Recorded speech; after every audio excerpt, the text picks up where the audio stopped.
Okay, so should I start? Yes, sir. Yeah. Okay, good morning. I hope you had a good weekend, and I'll begin from where I finished on Saturday. So we were doing, if you recall, we were doing abstract vector space theory. And you recall that basically we have two examples in mind. Uh, the three-dimensional ordinary vectors, which we are very familiar, and the vector space of square integrable functions. And the most important takeaway is that although these things look very different, one is a function, the other is three-dimensional vector, there is a basic structural property, structure, or the properties have a certain structure which is common. So that's the most important message. And the inner product of two vectors, AB ordinary is AB cos theta. The inner product of two functions, f of x, gx, looks entirely different. That is integral of f star x, gx, dx. However, for example, when we had Cauchy inequality, we did not refer to which vectors we were talking about. And so that's the significance of this abstract thing, that the same property, which is independent of your example, you take it over to your examples and you give the familiar results and so on. So that generality you have to understand in mathematics. And we had covered a lot. Now we were talking about matrix representation of vectors. Vectors always means it could be three-dimensional vectors or it could be functions. So don't go by vectors. Vectors means three-dimensional vectors or functions. And so what is the meaning of matrix representation? Matrix representation means you have this vector, you have a basis, and you can always expand because the basis means any vector is sufficient to be expandable in terms. Then this is these are numbers which can be put down in a column form. So this is called a column representation, and if it is orthonormal basis, I have told you several times that it goes on to it's easy to invert and you get this vi even. So that is exactly the same thing for operator. An operator AEI takes it to something else, maybe E dash I or whatever, wherever it takes. We don't know where it takes. But whatever this is another vector, and that vector can be expanded in terms of the given basis. We have chosen a certain basis. Again, there will be numbers, but now the numbers will depend on both, because which vector you have started and the running index j, the dummy index j. So these numbers now, this was column, these numbers will define a square matrix. So we give this double line here just to say that we are talking of matrix. And you can invert again and you find this. This has a very easy form to remember. AGI is just put the operator, EJ on the left and EI on the right. This is inner product of EJ and EJ. So this is called matrix representation. The idea is so simple, but extremely useful. And please keep in mind that this is for any vector space. It is, do not think it is only for three-dimensional vectors or only for, it is for. So this statement is true even for, even for function space, the space of square integral. We can have the matrix elements. The only thing is, as you can guess, for square integral function, this will be an infinite square by square matrix and so on. So there will be some mathematical complications. And the whole thing is so elegant. You have operator equation ACD. You simply, these steps are exceedingly straightforward. You take C, you expand in terms of this. You have CI, AI, these are numbers. Through numbers, this you get an AI is AJI, EJ. You have to take care of indices. You have to put a different index. So AEI will be AJI. Now understand the meaning of dummy symbols. Now how to equate, and you say DE is DJ EJ. Why did I could have put K also here. There's no problem. It's a dummy index. But I deliberately put DJ because then I can easily compare. So what name you give to it, it doesn't matter. So please understand it. I won't explain it too much. I already spent considerable time on it. So you equate, you get this. And you all know matrix multiplication rules. So the corresponding matrices. So see the nice thing. AC equal to D was the abstract vector equation. Its matrix form is the same, the way we have defined. So that's the elegance of this formalism. And this is the reason a lot of people may not go into this, but they know, well, ACD, so the matrix will be this, even without going through the proof.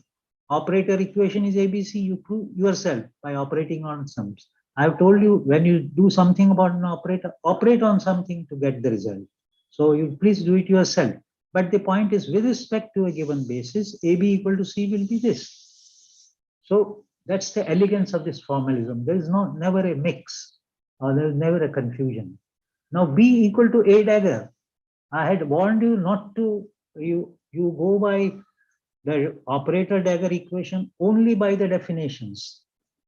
Only by the definitions. Don't go by, complex conjugating or something like that. Only by definitions. Now we'll prove that this dagger means in matrix representation form, the usual familiar dagger of a matrix, which means complex conjugation and transpose. Very easy to prove. Take, for example, AIJ. AIJ we have said is this.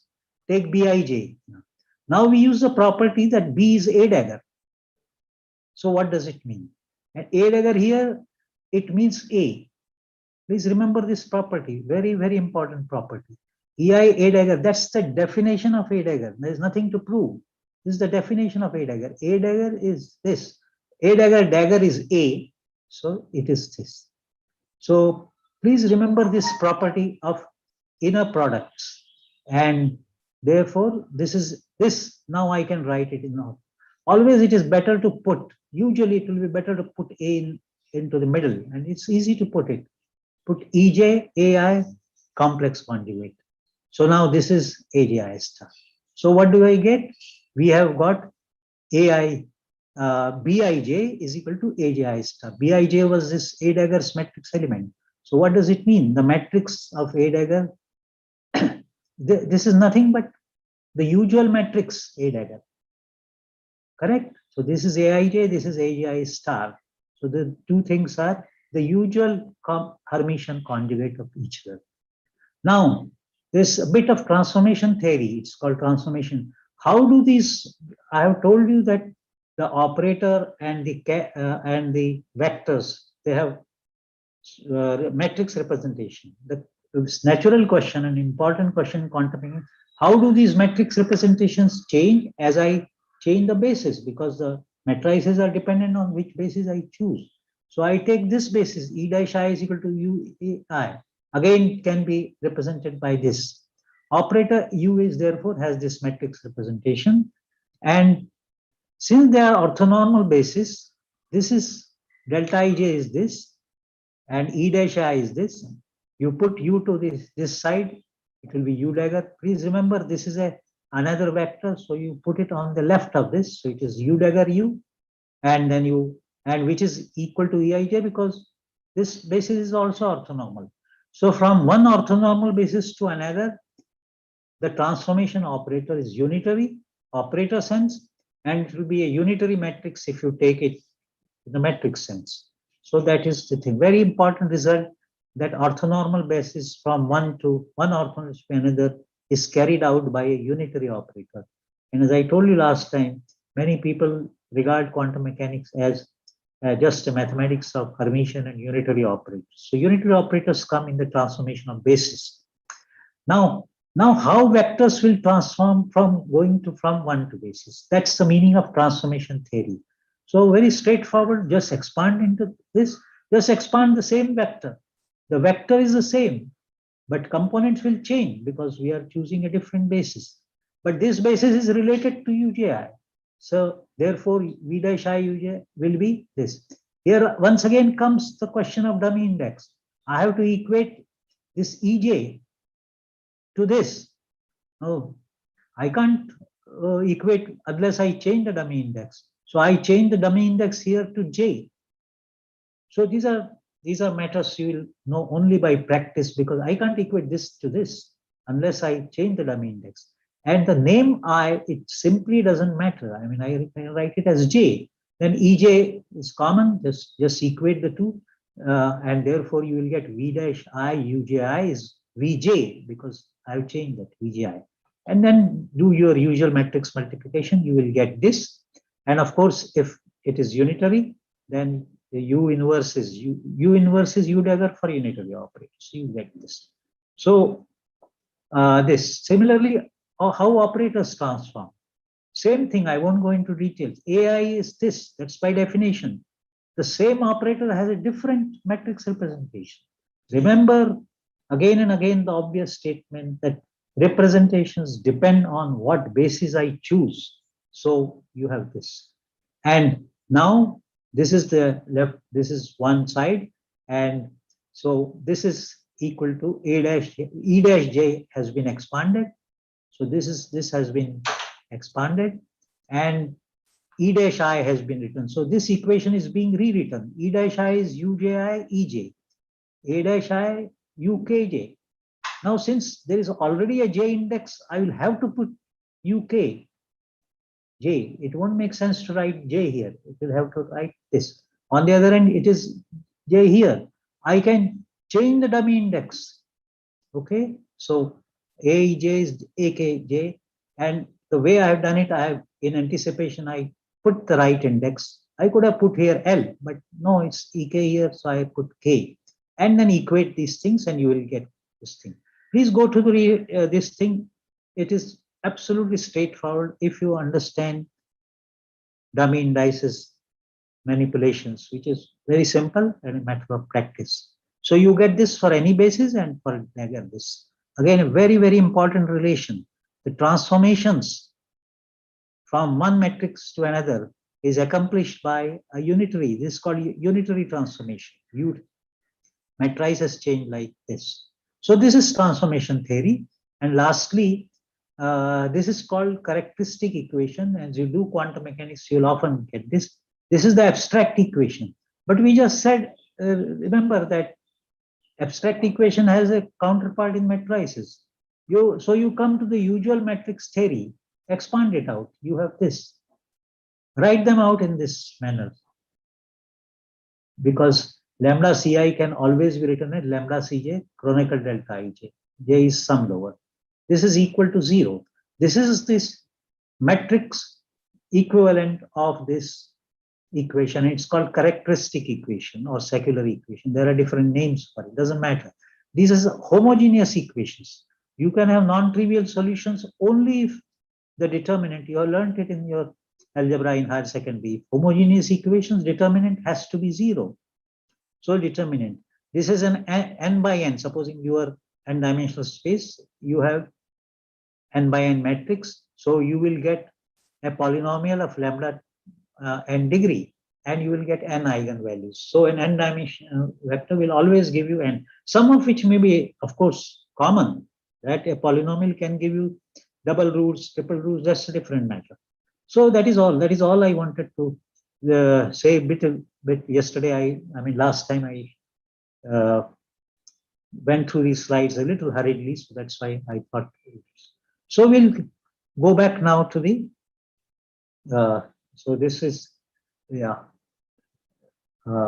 this I have already told you, and therefore now I go back to this lecture, and then I escape from this lecture. Please remember, I'm going to whatever I said just now. So lecture 8 was mathematics, so I was not referring to physics. Now I am going to refer to the physics of this in lecture 9, and I'm going to repeat whatever I said just now. So please don't worry about if you have not followed some point. It will come through more in the physics context in a minute. So that is, I'll stop share this, and then I go back again. And I will not take questions right now, because in a moment I'll give you the opportunity to take questions. Let me go ahead, and there'll be ample time for questioning and so on. I wanted to complete a little unfinished part. So I think today's lecture begins now. So this is the abstract vector space formulation of quantum mechanics. Now, equipped with and with some confidence in the mathematics of vector spaces, we'll now apply with confidence to the quantum mechanical vector space. So let us see. I have to make it full screen. Yeah.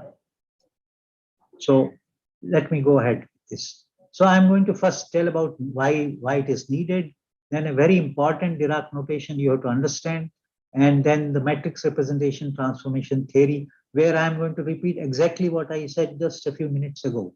And then there's another topic called Schrodinger and Heisenberg pictures, and then now let me go ahead with the need for abstract formalism. And after this need, I'll take questions. So we saw in lecture 3 that a particle is described equivalently by a square integrable function, psi of rt or phi p. So what are these functions? These functions are also spanning a vector space. Now I want to tell you for clarity, when you talk of vector space, you should always ask what elements of that vector space, which elements are you talking of? Are you talking of three-dimensional vectors? Are you talking of polynomials? Are you talking of square integrable functions? Or, as we shall do, are you talking of abstract vectors only? So it's your choice. You may talk of abstract vectors.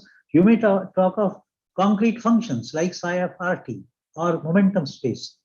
So when we do wave mechanics and somebody asks you, what is the vector space of wave mechanics? You will say the elements of the vector space are psi, or if you want phi, the elements of the vector space are psi of rt, and then you take bases, etc. etc. All those considerations are valid. So please be very clear what elements you're talking of. Are you talking of actual wave mechanical vector space, or we are talking of abstract vectors, as we shall do today? The two things are different. And the reason it is different is because the equivalence suggests a more general formulation, because why go to two different vector spaces? Let's go to one abstract vector space, and then we are going to see a very elegant thing, that these are going to be representations in the sense I have already explained to you, the matrix representation. In fact, these are going to be column representations. It's a very profound change in one's mental orientation. So far we were thinking they were forming the vector space. Now we are going to say no, vector space is going to be formulated by abstract vectors, and these are going to be representation, a complete flip of looking at a particular thing. And that formulation will be seen as representation of the abstract with respect to coordinate basis and moment. You will understand it in a minute. I'm just now, why such a formulation? Because then I start with abstract vector space and take some other basis. Why take coordinate basis of moment? I could take, so there are in any number of representations possible. So that's the greatness of this abstract vector space. That's the great point about this. And then various representation related as per transformation theory we already discussed. But the point is, it is not mathematical elegance. I mean, somebody say, why go into these abstractions when you can live with wave mechanical vector space? The point is, wave mechanics is not enough. There are compelling physical reasons, because quantum mechanics, as it has turned out, it has operators which cannot be expressed in terms of RNP, the intrinsic spin. And then if you go to quantum field theory, number operators, creation, they are something different. They are not in terms of RNP. And therefore, nature forces us to go beyond wave mechanics. It's not our choice. Wave mechanics will not be enough. So so let's begin with this coordinate basis. Now, what is the meaning of coordinate basis? Please understand. Basis means some choice. Now we are talking of vector, abstract vector space. So even that basis will be abstract vectors. So abstract position operator R is Hermitian, So it has a complete orthonormal basis. This. Please don't think R is some wave function. No, it is an abstract vector. The only thing in this equation which is not abstract are these real numbers. R is Hermitian in the abstract sense. This R, what is R inside? R inside is only a label to tell you that, well, the eigenvalue is this. It could be something function of eigenvalue. This is only a label. Please do not take it as an argument of R. It's a label. This is, of course, numbers, because R is a Hermitian operator even in the abstract vector space. And we know from earlier experience that these are continuous eigenvalues. Now, completeness. What is the meaning of completeness? This abstract cat at any time, it can be expanded in terms of this. Often we wrote some, but we have to be careful now because it is an integration. R is a continuous thing, so we have to, wherever something is continuous, you have to integrate. If it is discrete, you have to sum. So this is this. How this statement arises? Because we know this R basis. This is called coordinate basis in the abstract vector space. So this is the basis. I expand it in terms of this. What according to postulate 3 will be the thing? As you know, postulate 3 says that these mod squares are the probabilities. And I have already often emphasized that when you talk of continuous variable, it is wrong to say psi RT is mod square.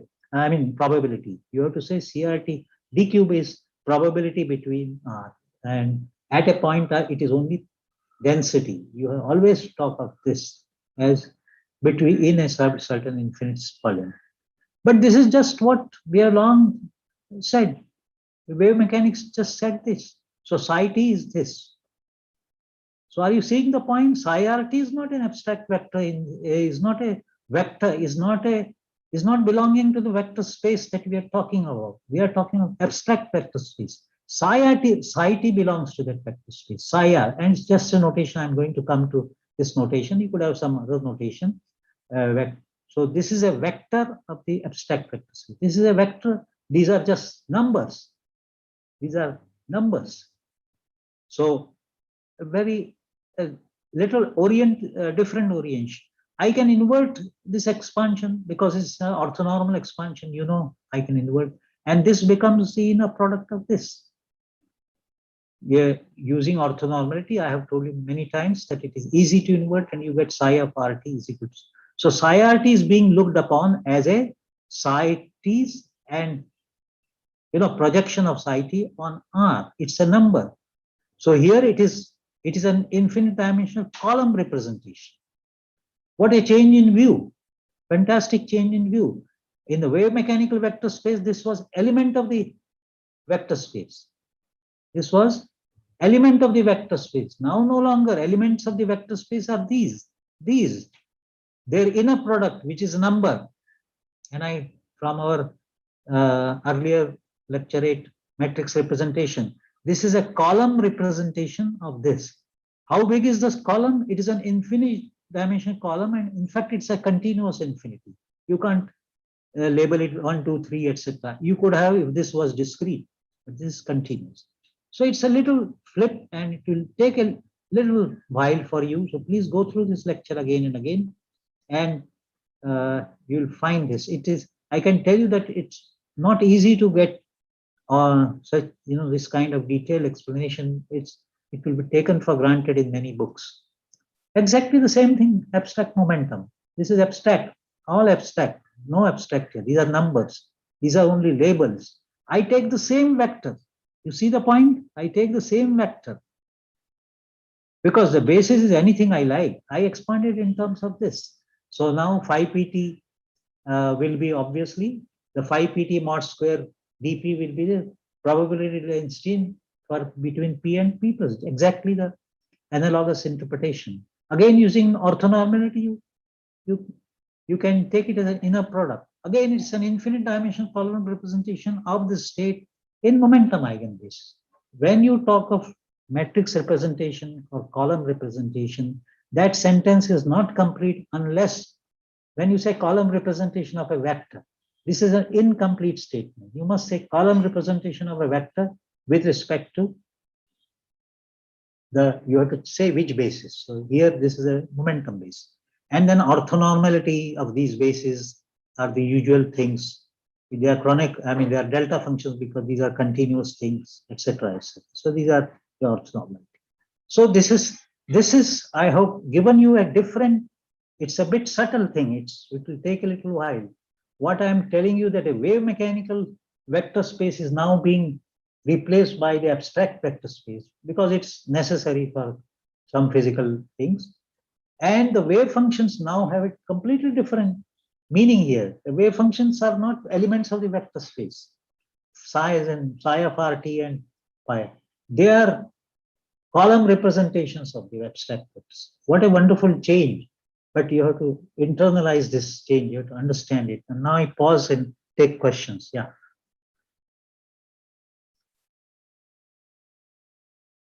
Yes, any questions? Hello? Yeah, so here there is no question yet. So nowhere there is no question yet written. Yeah. So if they want to ask if there is no question, then please, because I have no hidden those slides. So let them say why 5pt 5pt is a column representation. Let them say, let them answer. I am claiming 5pt is a column representation of an abstract vector with respect to momentum basis. Please explain why this is so. You understand my question? How is something that was a vector in wave mechanical space has become a matrix in this space? Let's see what they say for a minute. I'm aware that this will be rather abstract to many people if you are looking at this for the first time, but be assured that. So, sir, so there is one question on the YouTube which I couldn't see, like I can't see yet. Yeah. So, Professor Mazumdar told it. So, what is the difference between linear vector space and abstract vector space? Linear vector space and abstract vector space. No, linear abstract. Linear vector space is a general term. It's a mathematical structure. What elements of that linear vector space you do? If you continue, I mean, mathematicians will continue to write abstract vectors. So it's no big deal. I mean, mathematicians never will give specific examples. They will write abstract vectors. So that is what we are doing right now. We are using abstract vector space. But if you give examples, like if you give examples of linear vector space, then they are not abstract vectors. So linear vector space is a general mathematical structure. What if you have not specified those vectors are and say we just keep them abstract, then it's called abstract vector space. If you specify, oh, the elements are polynomials, or elements are ordinary three-dimensional vectors, or the elements are square integral functions of wave mechanics, then it is not an abstract vector space. The moment you give example, the difference between abstract and concrete is in concrete to talk about a particular example. Yeah, next, anything else? So then there are some. I think there is one comment here, maybe you can read that, or I will read that. Does abstract vector space mean we can completely ignore position and momentum space, and they can be just like a special case in abstract vector space? There's no question of ignoring, because when you come to actual experimental verification, we can't remain abstract. So you will have to take a basis and then take its column representations or matrix representation. That is what will give you the numbers that you are going to verify with experiments. It's just a mathematical elegance, and of course, as I told you, necessary that you lay down the theory in abstract terms, but when you want to compare, when you want to go and compare something, you want to find out the energy of a bound state, etc., you will have to come to either wave mechanics, or you have to momentum space, or you will have to take, for those operators which cannot be represented in wave mechanics, you will have to take some basis and take the projections.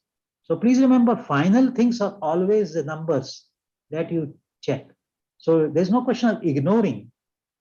It is realizing a fact that the wave functions in R and 2, they They are projections, they are representations of this abstract vector. So if you want to deal only with wave mechanics and you are not interested in intrinsic spin, etc., then it's not necessary. You just go to coordinate basis and everything that you did earlier in our course, though you will reproduce those equations. You don't have to worry.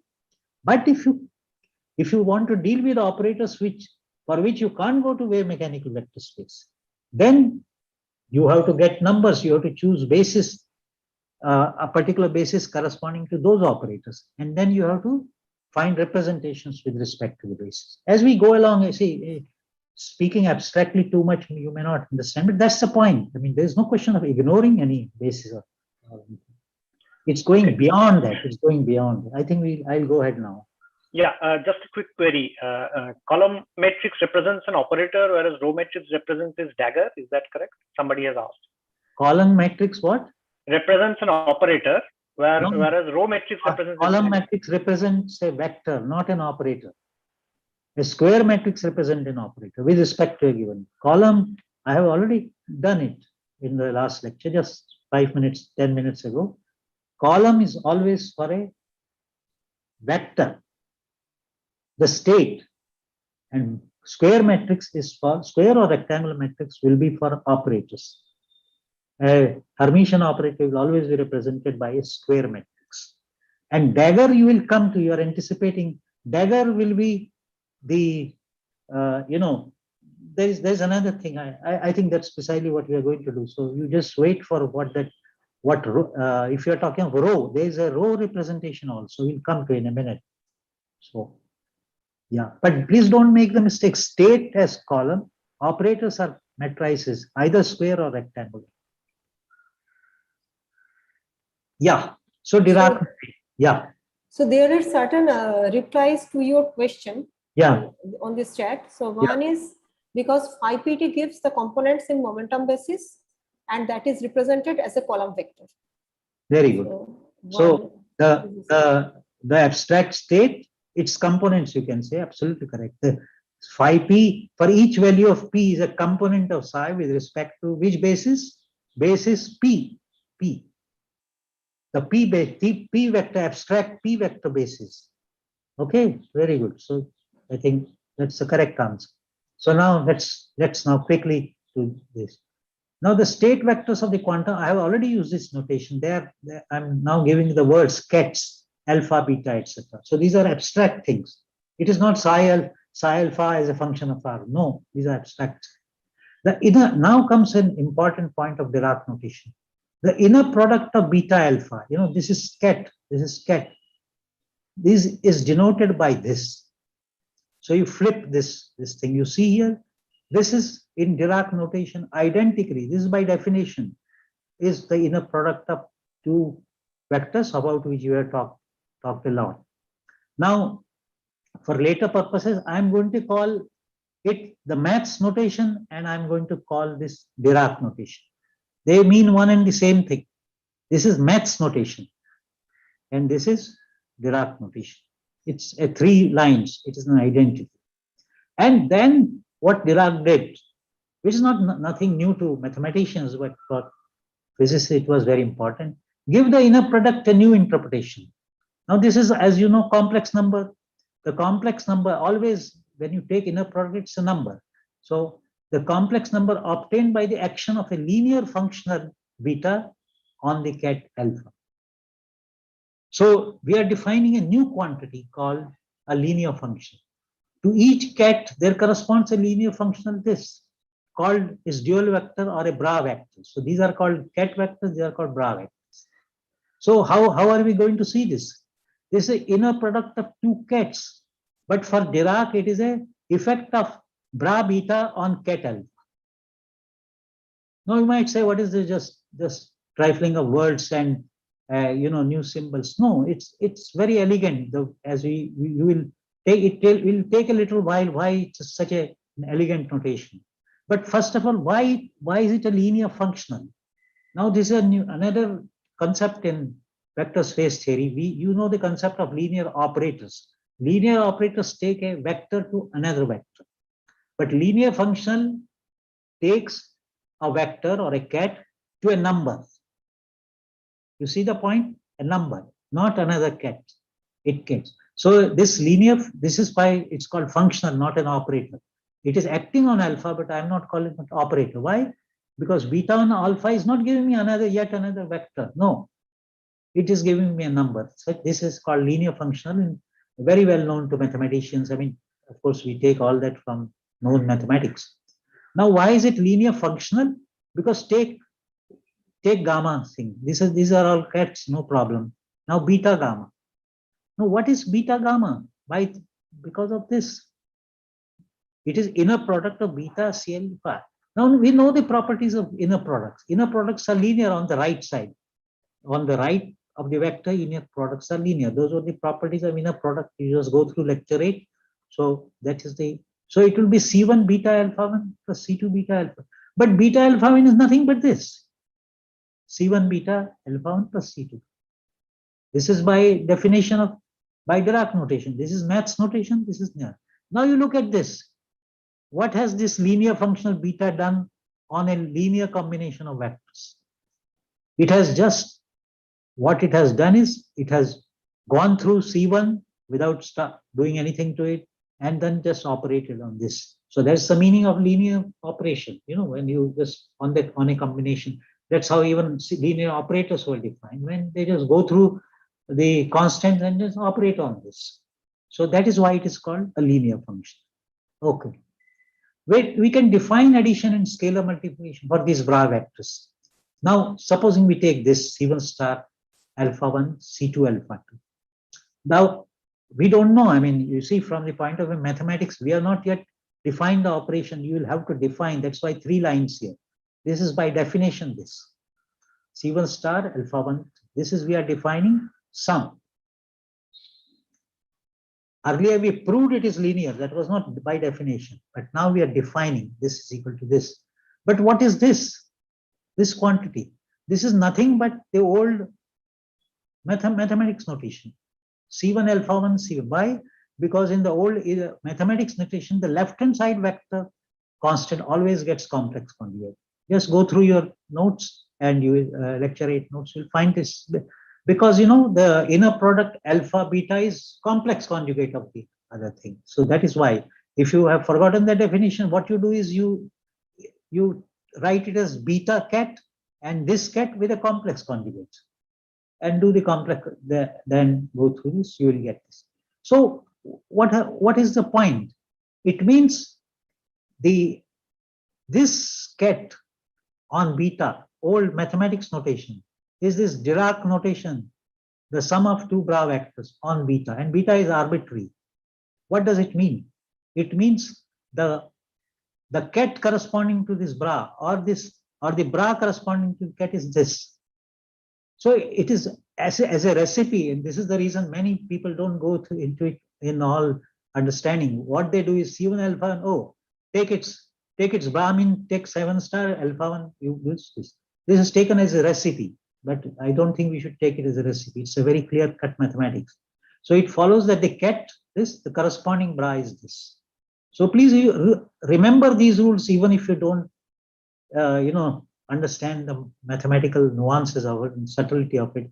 Just understand it. C1 alpha and the complex the bra vectors always complex conjugates. And therefore, now you have defined linear combinations. You can check all the definitions. I mean, these form themselves a linear vector space, and it is said to be dual to the vector space. This is up to this point. It is a little standard, mathematical thing. So those who are not very inclined, they may find it a little difficult, but it's actually very simple. Just spend a little time on it. Now, next we define the action of an operator in this dual space. Now, operator is what? Operator we defined on cat, it takes another cat. We will define an operator on bra as something which takes another bra vector.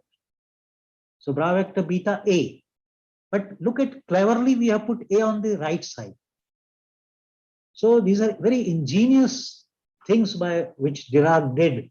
And his notational, it was just not a notation, it was a highly creative notation. So he put A on the right side.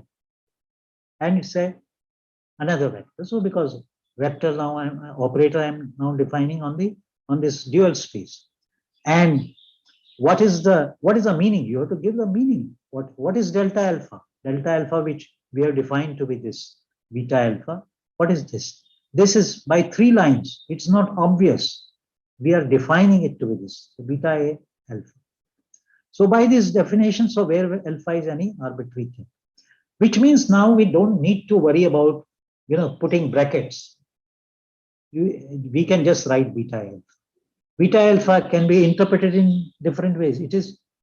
This is ket and the operation of bra vector on that ket, or this is the total bra vector operation on that ket, etc.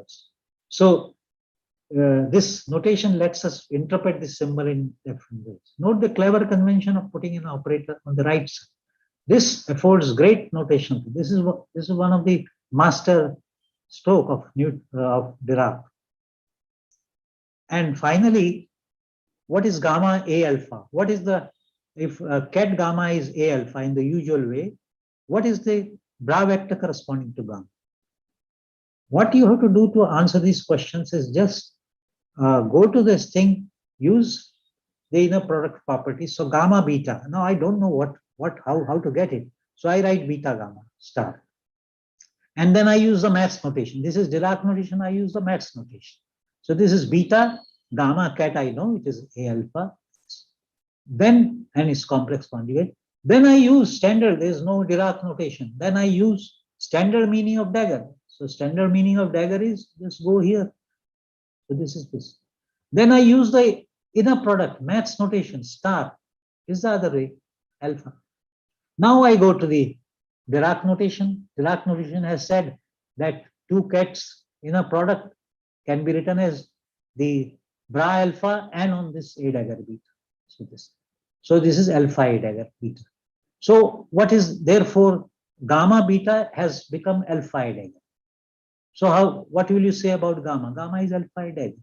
So that's the answer. Gamma, if it's A alpha, you will get alpha A dagger. Yeah.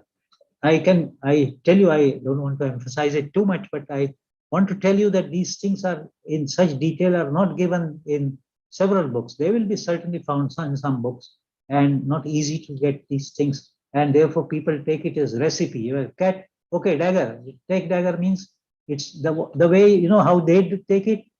It's a dagger. A cat dagger. Actually, cat dagger we have not defined, but take dagger, and dagger of an alpha takes it to bra alpha, and you have learned AB dagger is B dagger A dagger. So when you want to take the dagger of this equation, gamma becomes this, and dagger you have to go from right to left. So A alpha dagger is bra alpha and A dagger. So that is the way in these recipe complete always works. So don't worry if you don't understand this, the recipes will always work. So in particular, of course, if A was a number gamma alpha, that we have seen already. So we can interpret these symbols in different ways. Beta alpha is what? It was ket beta and ket alpha in a product. It is bra beta on ket alpha. Or it is bra beta A on ket alpha.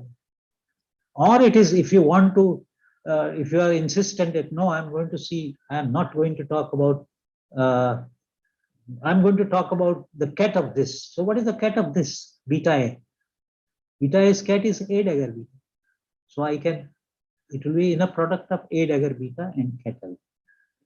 So that is all I have to explain to you about the Dirac notation. Now we'll sort of quickly go to the consequences of these guys. So this was maths notation. This was maths notation. Alpha inner product of this. That's the maths definition of Hermitian conjugate. But I can put it because of inner product definition. This is A dagger alpha. In Dirac notation, what happens? In Dirac notations, this maths notation is Dirac notation. This is maths notation. This. So this is Dirac notation. And now you will see the way, even the maths notation is exceedingly simple. The point in Dirac notation, you don't put daggers on the left vector. You put don't put operators here. You always try to put operators in the middle and something on the left, something on the right. That's the charm of Dirac notation. You always operator left on the right, bra on the left, and cat on the right. So now alpha A beta. Why is this equal to this? The same recipe. This is a number. Complex conjugate and dagger of a number mean the same thing. So think it as a dagger and then start from right to left. Dagger of alpha is alpha. Dagger of A dagger is A, and dagger of bra beta is cat beta. So this is the way. So please get familiar with the recipes also, because every time you don't have time to go through all the proofs in mathematics. So it's best to take from now on as a recipe. So if A is Hermitian, of course, you just put equal to this, then A is the dagger. So that's the definition in Dirac notation of A Hermitian. This was the definition in ordinary maths notation was just of Hermiticity, just put A dagger A here. A just goes here. The definition of this thing is this. Now it is so easy to see that this is if you put EI and EJ here, a basis, then it's so easy to see that the matrix elements, matrices are the usual Hermitian matrix definition of a matrix, matrix. Now another, why is this Dirac notation so great? I must also get you rid of the impression that Dirac notation is essential. It's very convenient, very elegant, but not even as great a physicist as Weinberg. In his latest book on quantum mechanics, he says, I will not use Dirac notation. So Dirac notation is a matter of convenience. It is not required by physics that you have to use this notation. But since all quantum books give, you have to master this notation. Consider the symbol this. Now you see the interesting thing. When you put bra on the left side, it is a number, it's an inner product. But when you want this, it becomes an operator. Why? Because you put it on this. This is by definition beta gamma, because it's a number, beta gamma alpha, for any gamma. So what has this symbol done to gamma? It has changed it to alpha. It has taken, so this is an operator taking a cat to another cat. This is an operator that it takes to a multiple of gamma, now alpha. Now projection operator. What is projection operator? Projection operator is on to certain basis vector. You take this En. What happens on psi? Well, this is just a number. So projection operator, this projection operator takes any psi to a multiple of En. That's obviously is the meaning of projection. When you say projection operator for this means any vector is projected onto this vector. So this is a projection operator for this. You can see it is Pn square by just multiplying this operator 1. This is normalized, this is 1, and you get back this. So this is a projection operator. And now comes the last very, very beautiful result of Dirac notation, that is this. In fact, I would say there is one reason why Dirac notation is so useful, and even Weinberg's book, at some places, then he has to write in footnotes in Dirac notation, it will look like this, etc., etc. You can't get away easily from Dirac notation, mainly because of this great identity, namely that to show that a basis is complete. An orthonormal basis is a complete set of vectors. This is the identity.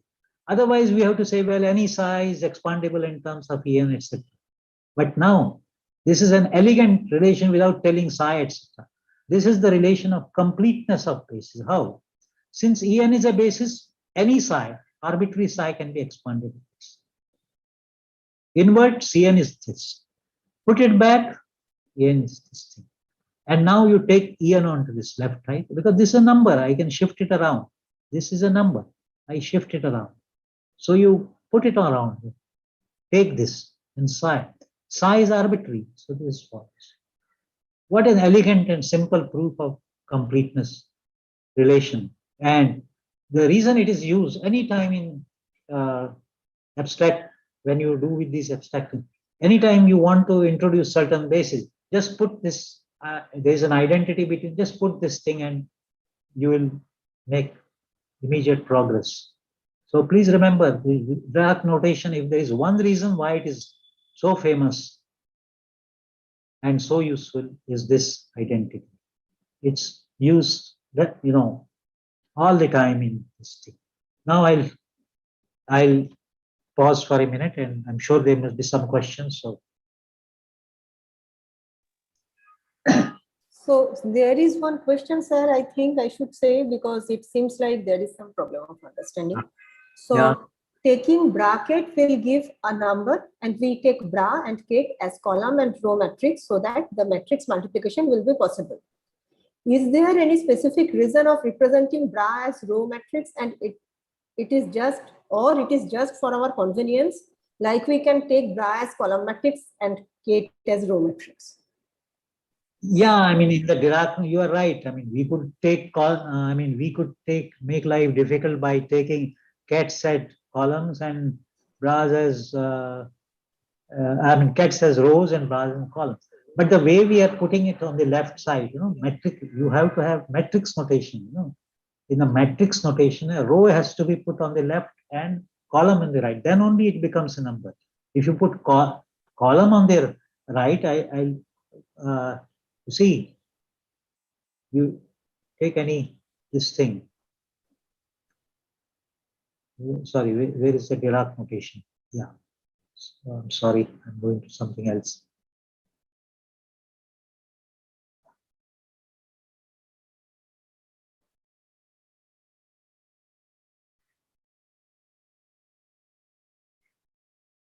Yeah, I mean, just take, for example, this. Alpha is column and this is row. A column into row is a matrix, not a number. You put on to this side, then row into column. So because of the matrix conventions, matrix conventions are row on the left and column on the right will give you number, not the other way. The other way it will give you n by n matrix if n is the dimension of that column and row. So because of the matrix notation, we are following that, and we want to put bra on the left, on the right. You could invert the whole thing. As I told you, these are notational matters. This is not physics. These are notations. So you have to go for convenience, not for something inconvenient. That's the answer. In matrix theory, row into column is a number, and you want bra on the left, cat on the right. So cat should be column and bra should be row. That's the answer to that question. Next. And there are a few questions on YouTube, but I think they appeared when you just started. So I think they already got clarified because you talked about them afterwards. Sorry? So, yeah, I think so that is cleared. Yeah. It has been cleared. YouTube questions Clear. during the lecture. So good. So I'll now go to the now matrix representation in transformation theory, where I'm going to repeat now with this new Dirac notation the same things. So given a basis, we can get the column representations of this. Right now it is abstract. These are the column numbers, elements number. Alpha is a column representation. It's obviously basis dependent. You get this. Same things I am talking about, but in the new cat notations. Now suppose both bases are orthonormal. That is, this is UJI and orthonormality exists. No different, except there I did not use cat notation. Otherwise, it's identical to what I said in lecture 8. The orthonormal basis is transformed by a unitary operator, and the corresponding matrix is unitary. This is a definition of the matrix of this with respect to this basis. So it's unitary. And same thing what I said last time, you equate the two things. Because the whole point is cat is the same. It's the same cat being represented by this. So transformation theory is telling you how the same cat, its different representations are related. Equate the two. Identical relation, that what we said in lecture 8. So I don't have to spend time. Matrix representation operator. Same thing what I said, except it's in a nice new notation cat in this. So there, what if you recall, I had written EJ vector inner product of this. Now I'm exploiting Dirac notation now in this bracket notation area. And it's so elegant now, the notation AJI, JIA.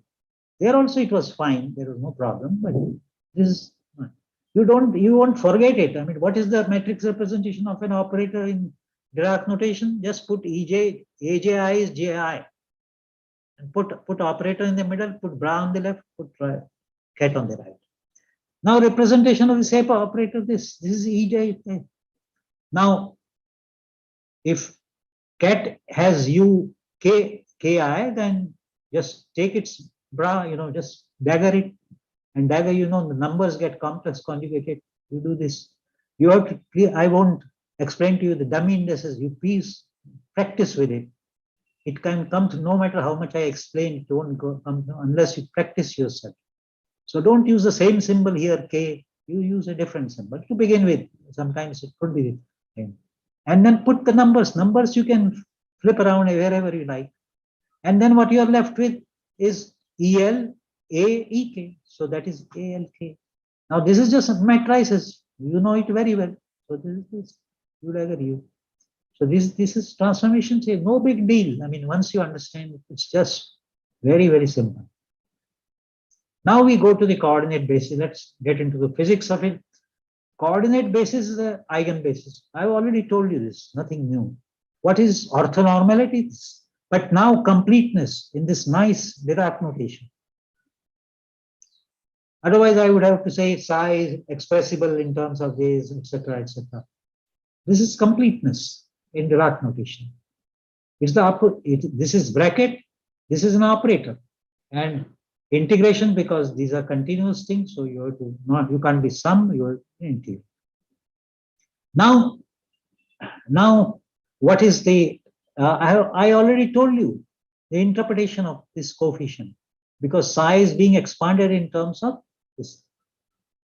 I might have written in the earlier case R. I will now write R dash for a reason, because I want to put a bra R on the right side. I should not use the same R here. This is a integration variable. You put R here. You take it inside. These are numbers, no harm. Just switch to and put R here. R dash is delta R dash. Use the delta function property you get. So you get psi of R as R psi. So the usual wave mechanics, functioning wave mechanics, is a continuous column representation of an abstract set in coordinate basis. Why I'm calling coordinate basis? This is the meaning of coordinate. Coordinate means choosing this as the basis in the abstract infinite dimensional space. This is also abstract and defined by this number. So that is the thing. Identical thing in momentum. I don't have to go through again and again. The same thing. Just take this. Orthonormality is this. Completeness is this. Psi, we already interpreted this to be the momentum coefficient. Phi p is this. You give proof yourself. Take a p now, because p dash is a p, then use orthonormal properties, delta functions. Use this. So now you'll say, well, it's still mathematical, jugglery, whatever is a great point. Now you see the nice thing. Psi of R is R psi. Now sandwich. Physicists call it sandwich the identity operator. There is an identity operator. I can always put an identity operator. Where is this coming from? Let me get a chat answer. Why is this identity? Anybody? Why am I allowed to do such a funny thing, PP and DQP? I'm claiming it is an identity operator. It's the same Dirac completeness identity I showed to you. It's just this. So there are certain replies, projection operator identity, then there is completeness, and projection operators, projection operators, sum. So don't have to worry about projection operator. Just this is the completeness of P. But you are absolutely right. Each one of them is a projection on P. So you sum over projection operator is an identity. So just remember this identity, sandwich it. Now what happens? Now please try to understand. What is the interpretation of PR? What is the interpretation of PR? What is this? The interpretation of PR is P is an eigenstate of momentum, but abstract. But when you take P and bracket it with R, it is the wave function corresponding to the momentum eigenstate. Clear? Wave function corresponding to momentum eigenstate. Okay, so PR is this. We have done it in wave mechanics. The momentum eigenfunction is this. So this is how somebody was telling how we ignore. No, we are not ignoring. This is abstract, this was abstract, but when we bracket it, it's a number and it gives you this P upon H cross, which has been called this. This we have done already. And this is nothing but, and what is psi P? Psi P is phi P.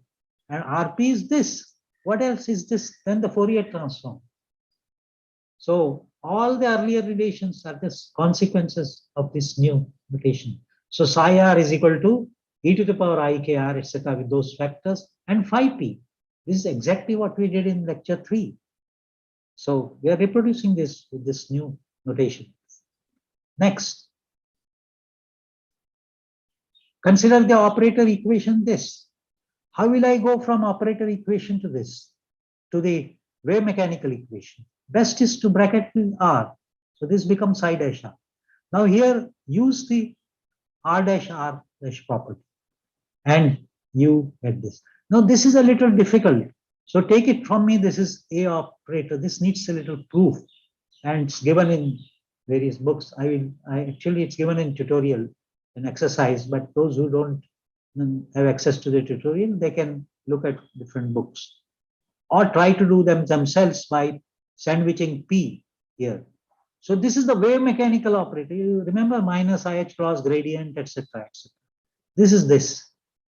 So please remember, this is a little difficult thing than the earlier thing. But you can right now take, you have to write this so that I get back the wave mechanical equation. So every abstract equation, if you want to go to wave mechanics, even if you don't want to understand these steps, you can't make mistakes. And that is the reason people use Dirac notation often without a full understanding, because they'll never get wrong. Okay, A psi dash, its wave mechanical part is this. I don't care how it has come, but that's the way, that's the proof how it comes. But the important point is you go to some other basis. Why go to R? Why then go to the energy basis? Just me take an operator in the energy basis. I sandwich this time two identity operators. Then, and omega R dash is omega operator delta R minus this. What is this R? What is this N R dash? Yes, N is the eigenstate, abstract energy eigenstate. And when you bracket with this coordinate basis, it's nothing but the wave mechanical wave functions. So this is the wave mechanical wave function. And this, of course, is a complex conjugate. Just complex conjugate, it will be something like this. So it's a complex. Now use the delta function, you get this. So when it comes to numbers, as long as you are an operators, etc., they are different. When it looks to numbers, whether you take abstract basis or you take the wave mechanical ways of doing things, there are going to be always identical. Where wave mechanics is relevant, where the operators of that particular metric exist in wave mechanics.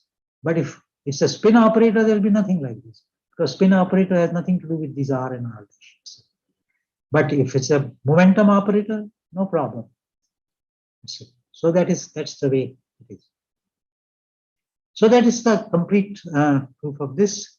I will now, are there any questions? So you give me some 10-15 minutes more.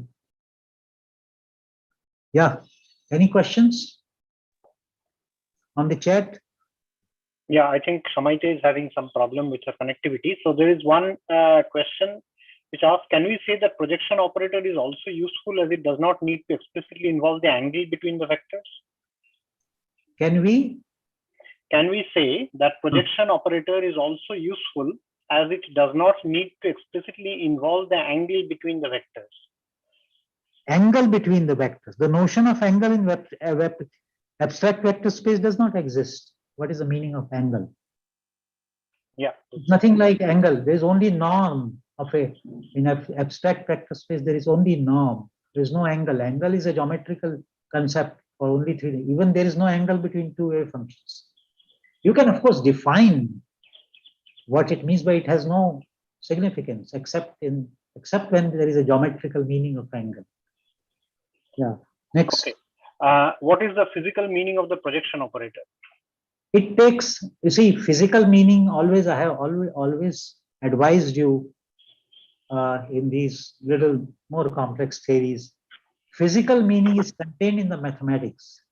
There is nothing additional, something that I can tell you what is the physical.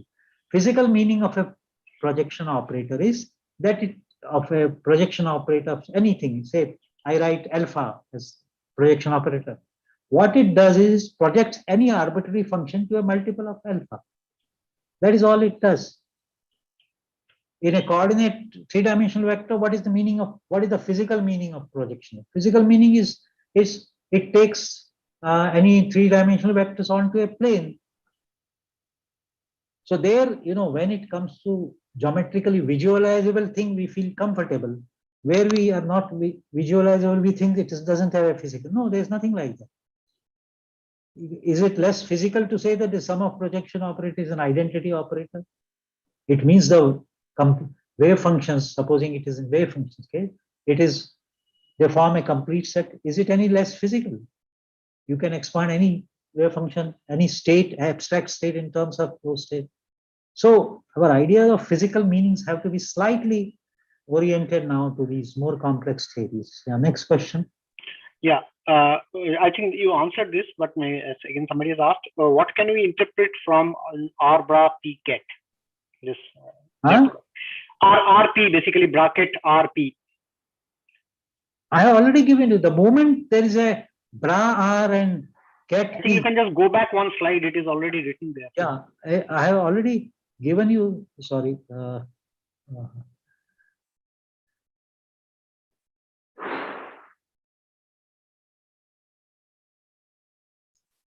So the moment it is number, it is nothing abstract. This is Saya. Or yeah, I mean, that's all.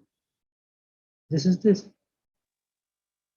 Or I think he probably means this, or she probably means this, P of R. P is an abstract ket, it's the wave function. Haven't we seen this Saya? When you bracket it with R, the abstract psi R is the wave function corresponding to this ket. This is the wave function corresponding to the ket in which P is definite, the eigenket.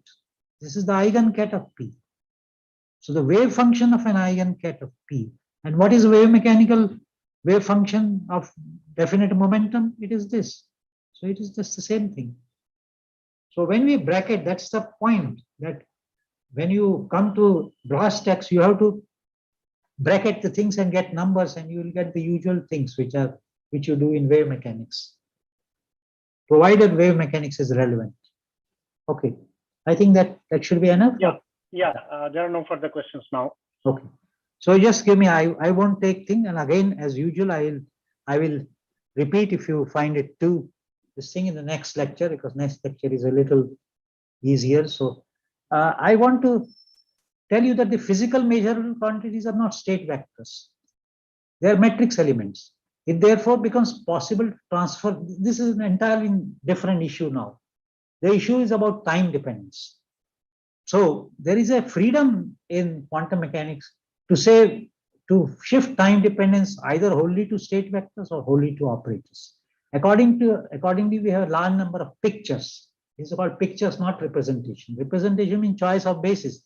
Picture means choice of how you will share time dependence. And the two most important pictures are Schrodinger picture and Heisenberg picture. In the Schrodinger picture, it is something we did without saying so.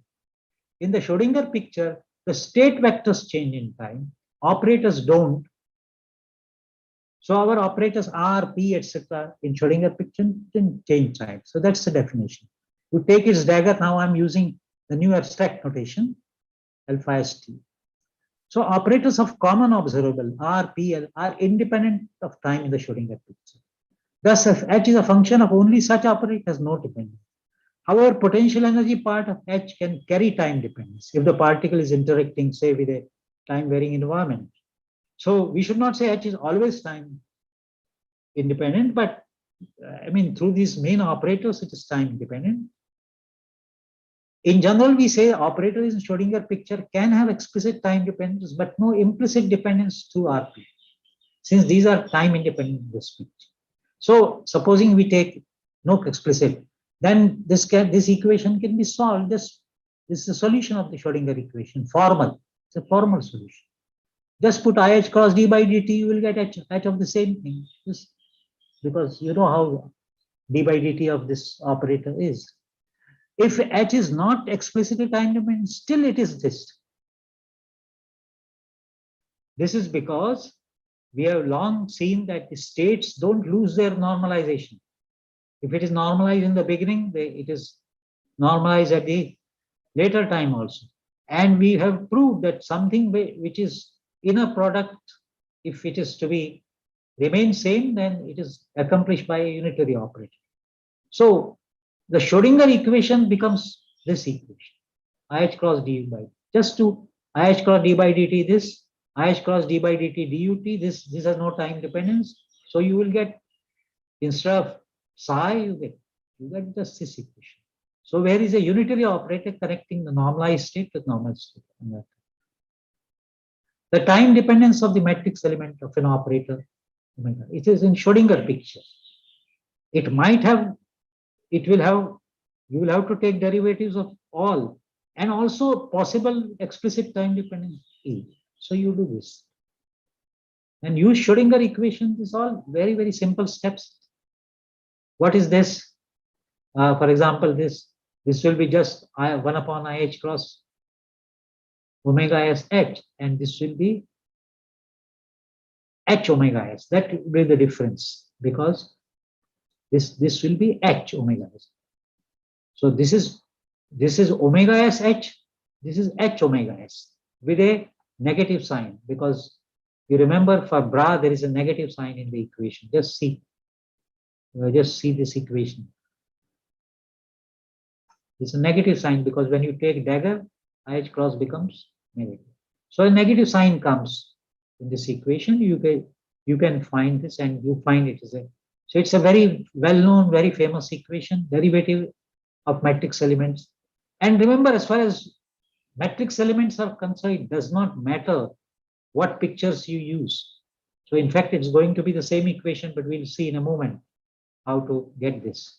So this is a Schrodinger's space, a Schrodinger picture equation for time derivative of memory.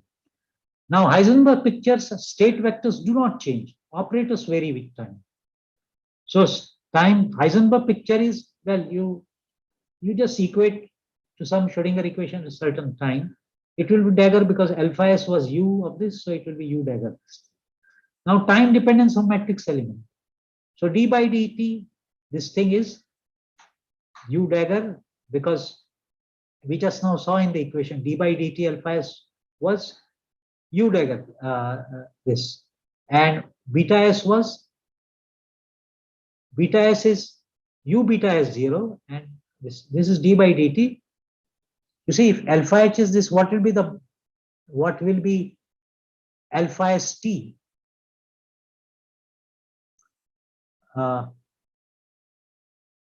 You see, alpha s t is u. So what will be the bra alpha s t dagger? I hope it is clear. Alpha s t is u alpha s 0, because you can put u on this side and u dagger will be 1. So alpha s t is u alpha s. So that is what I have written here. And anything that happens to get bra, always there is a dagger. So you have a dagger here. So now this is equal to this. But alpha s 0 u dagger, this u beta s will be beta S0 is beta H, and this is this. So we have, in trying to go from the Schrodinger to Heisenberg picture, we have just taken alpha s to its zero value through this equation, and then that is Heisenberg picture. Still omega dagger is still now. So therefore, d by d u dagger us is this u dagger u, that is from the original equation. You just take du dagger by dt. First take the explicit time dependence, and du dagger by dt. We have seen the equation already, haven't we? We have seen the equation for. I'm sorry, I make the mistake of going up. Yeah. What is the equation for u?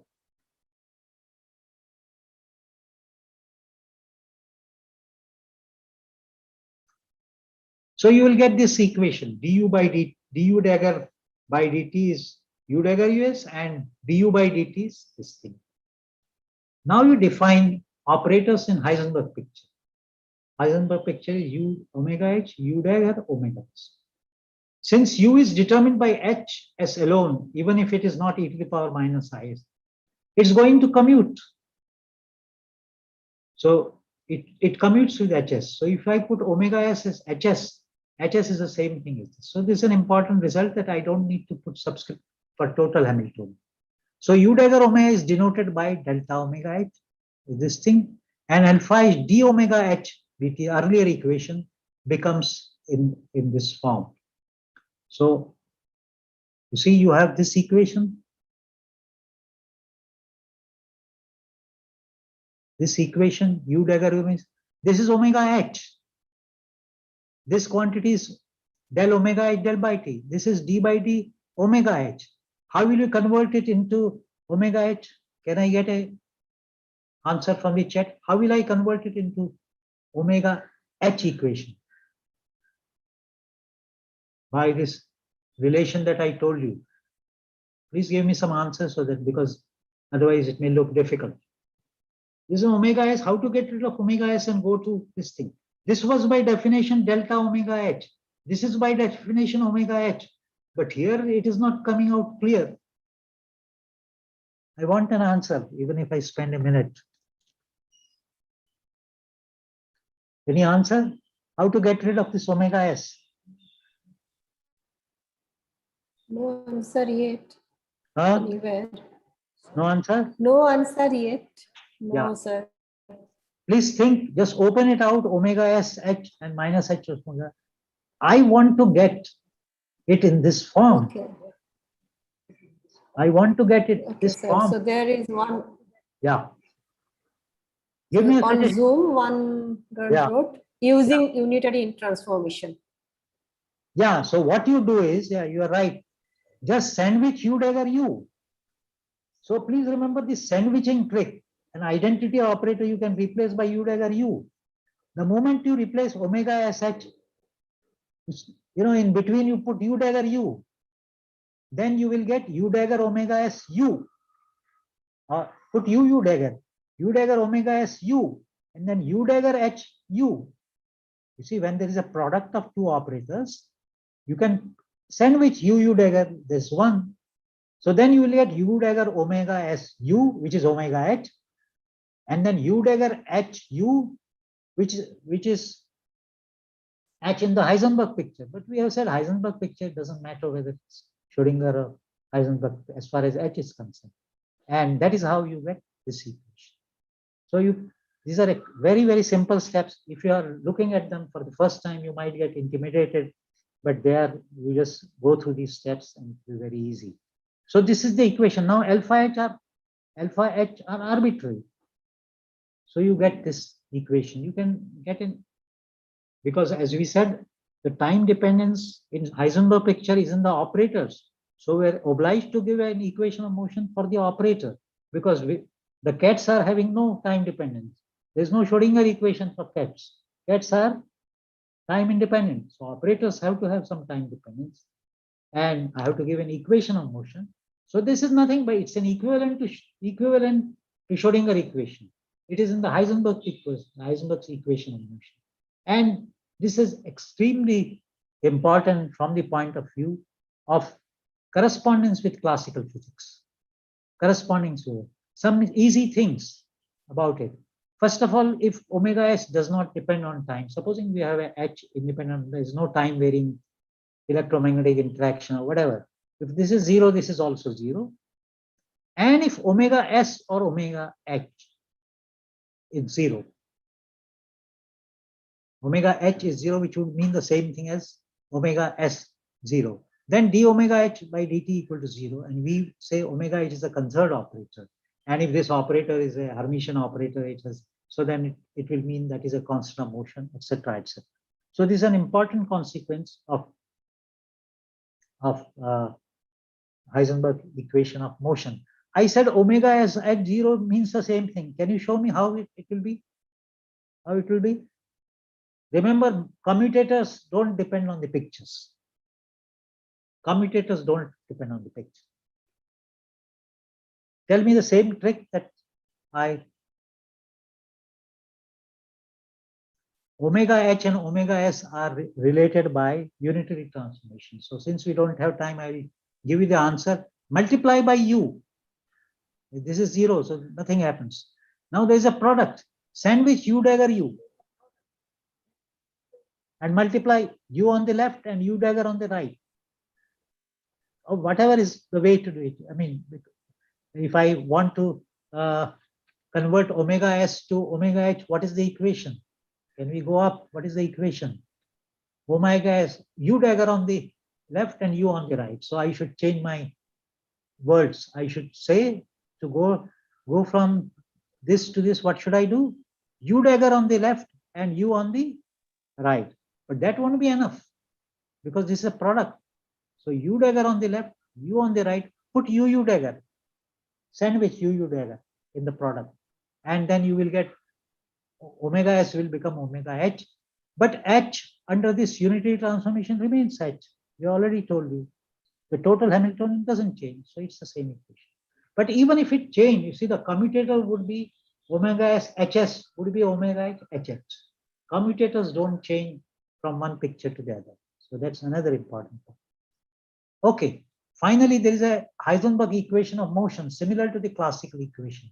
Now, this is classical equation of motion. It's something, it needs the so-called Poisson bracket. It's Professor Kumar, sorry. Maybe I think I should stop now. Yeah, maybe, I mean, it's a good place to stop and you can continue in the next. Yeah, I'll continue. So I will not do the pictures. If you have any questions about pictures for a minute, you can tell me. But yeah, there is just one quick question. I mean, we don't have a lot of time, but what does it mean that operators change with time? Do the eigenvalues change with time? That depends on the nature of the operator. Yes, of course. Operators' eigenvalues can change. I mean, a state may not remain the eigenstate. So there is no question of no eigenvalues of a given operator. Are you saying given an operator? No, the state may not remain an eigenstate. Eigenvalues are characteristic of the operator. So that is not a question of changing. Okay. Yeah, I don't see any other questions at the moment. So maybe because it's already 12:25, so maybe we can stop here and we can.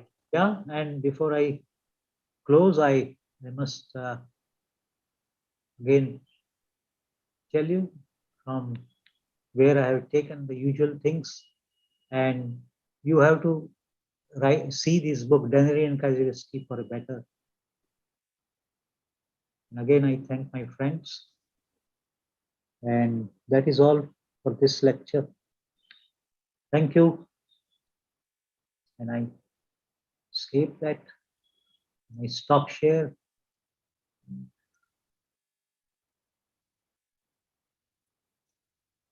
Yeah. So I can leave now. Is that over? Yeah, we'll also close the room in a while. Yeah. The live